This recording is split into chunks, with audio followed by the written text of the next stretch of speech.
शेतकऱ्यांसाठी आजच्या सर्वात मोठ्या टॉप आणि ठळक बातम्या आपण या ठिकाणी पाहतोय। पहिलीच बातमी आहे सांगली जिल्ह्यातील हिरव्या सोन्याला रस्त्यावर फेकण्याची वेळ, 250 कोटींची द्राक्ष कुजली।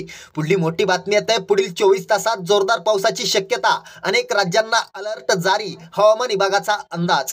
पुढली मोठी बातमी निघते कांदा निर्यात बंदाचा फटका पोहोचला 1400 कोटींवर, शेतकरी अडचणीत। पुढली मोठी बातमी निघते अकोला शहरात अवकाळी पावसाच्या सरी, शेतकऱ्यांमध्ये धास्ती, ढगाळ वातावरणाने रब्बी पिके धोक्यात। पुढली मोठी बातमी निघते ज्वारीच्या दरात घसरण, शेतकरी पुन्हा अडचणीत। पुढली मोठी बातमी निघते गाय दूध अनुदानासाठी जिल्हा परिषद पशुसंवर्धन विभागाला मदतीचं आव्हान।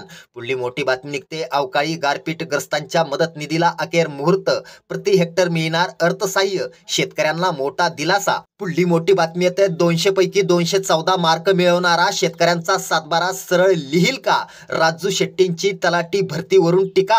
पुढली मोठी बातमी निघते बार्शीमधून कांदा उत्पादक शेतकऱ्यांना अवकाळी पावसाचा फटका, शेतकऱ्यांचं मोठं नुकसान। पुढली मोठी बातमी येते शेतकऱ्यांना मकर संक्रांत पावली, पीएम किसान योजनेचा 16वा हप्ता 26 जानेवारीला होणार जमा। शेतकऱ्यांसाठी या होत्या सर्वात मोठ्या टॉप आणि ठळक बातम्या। व्हिडिओ आवडला तर नक्की शेअर करा।